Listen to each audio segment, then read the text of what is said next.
I hate when people project their own terrible ideas onto me because I'm always like way too flustered to respond or defend myself, and then it's just awkward as fuck. So, I was traveling with my partner to a funeral many, many hours away, and we were going to stay at his grandmother's house to save on the cost of a hotel, but even that is kind of awkward and weird.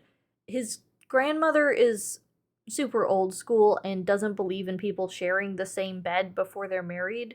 So she doesn't want us sleeping together under her roof, but she makes an exception and lets us sleep in her sunroom on a pullout instead. I don't know. It's a weird twist of logic. Honestly, I'd respect it more if she was just adamant that we had to stay somewhere else, because that makes more sense to me.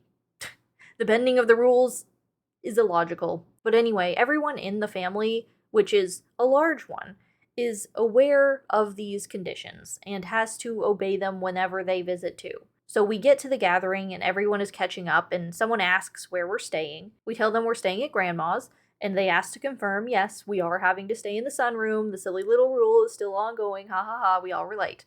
So someone else comments on like how odd it is and like I nod in agreement because yes, it is. It is. It really is. And someone else in the group, like our little huddle circle, pipes in that it's only reasonable of a rule to have because grandma doesn't want to hear her grandkids banging. And so I blush a bit because that's ridiculous. Like, seriously? You actually think anyone would do that?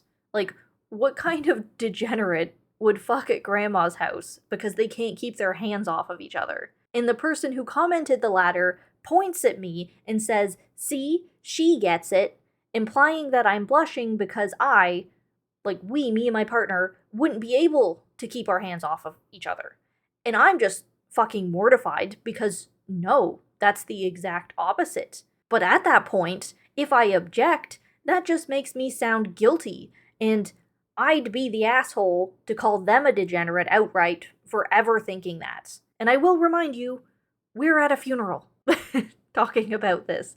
And it bothers me so much to have people openly misinterpret and pin things on me when I'm so incapable of clarifying. Like, even if I wasn't socially stunlocked, like I said, objecting wouldn't even do any good. They already made their stupid assumption, and anything that I say or do is just going to add to their preferred theory.